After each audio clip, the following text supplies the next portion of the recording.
Honourable Member for St. John South. Thank you, Mr. Speaker. Last week I asked the Minister responsible for housing about the need for more accessible housing units.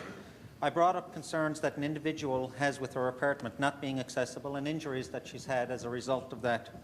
The Minister said that if that person had contacted him directly, she would not have to wait on the list for years to get an accessible unit. I asked the Minister, does he really believe he is solving the lack of accessible housing by helping just one person? The Honourable Minister of Advanced Education and Skills.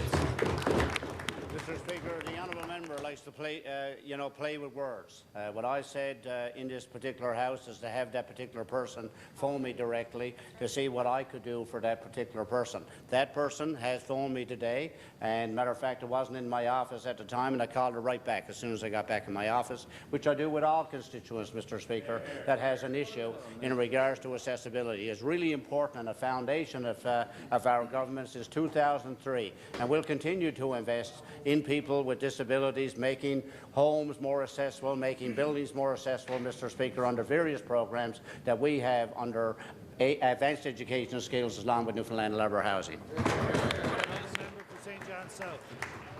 Mr. Speaker, within minutes of speaking to the Minister today, I got an email from Housing saying that she had better look in the private market because there's nothing available and there's a lack of accessible housing in this province.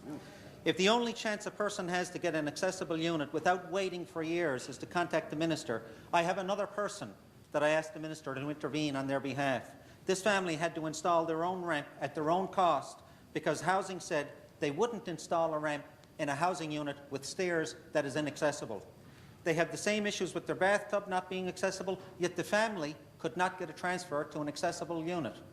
I asked the Minister, will he intervene for this family and resolve their issue?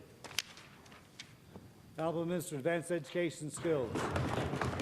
Mr. Speaker, it sounds like the honourable member wants me to do his job for him because he keeps referring all his constituents to the Minister, which he should, Mr. Speaker, because I'll deal with each and every one of them individually, as I do with my own constituents in the district of Gander, along with any other constituents that want to phone me, Mr. Speaker.